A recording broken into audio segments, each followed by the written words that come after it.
Jadi, dan aku bilang, kalau aku jadi presiden, andaikan gampang, andaikan prosesnya cepat, itu harus total jemput bola, memperbaikin, rebranding. Aku kan ngomongnya rebranding.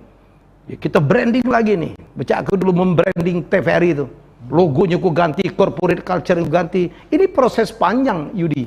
Tidak bisa sebulan 2 bulan. Aku harus lobby seluruhnya tuh, stakeholder. Ya, gubernur, wali kota, bila perlu bupati-bupati yang dekat, ya kan? Kemudian pengusaha-pengusaha Jakarta, BUMN, ya perusahaan-perusahaan di Sumsel, itu butuh waktu dan butuh tim. Aku mengajak nih ya kepada anak-anak muda nih yang punya kemampuan marketing, yang punya kemampuan networking, yang punya kemampuan untuk memanage sebuah tim sport. Ayo kita keroyok bareng-bareng. Aku ngelit be, aku ngerti kalau. Aku dulu belajar olahraga itu karena aku kuliah di Amerika, ya, dan kemudian bagaimana kompetisi NBA dibuat. Bola ada kata apanya, FIFA ada kata apa-apanya. Ya, bagaimana sebuah tim NBA pacak bayar pemain $100 juta. $100 juta untuk 2 tahun, $50 juta. Si kok pemain lo tetap untung. Dari mana? Dari tiket, dari sponsor yang built in, dan dari TV right, ya, dari hak televisi. Nah, ini mana ngaturnya dengan Liga 2, ya kan? Mana pembagiannya? Kalau Sriwijaya FC tidak ditayang ke Galo, apa kita pacak buat siaran dewek? Misal bikin SFC TV, ya, pay per view itu kalau kamu nonton bayar, Roy. Jadi kalau ke gedung jauh, ya kan? 50.000, 100.000, nonton 5.000 ya kamu.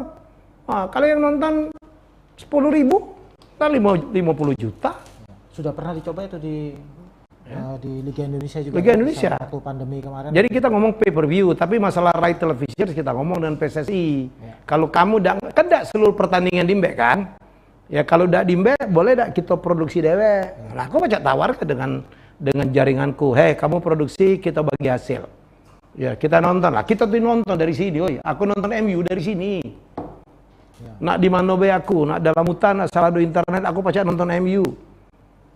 Nah, penggemar Sriwijaya FC juga mah itu. Di bawahnya kayak kita buat lagi, ada tim-tim mudanya, kita bikin kompetisi. Stadion yang dipercayakan ke kita benerin. Dapat duit dari konser. Ya kan, sekarang kan uang lagi euforia nonton, terutama Palembang. Datang Ahmad Dhani, penuh stadion. Iya, pacak 1 juta tiket itu. Tinggal hitung tuh.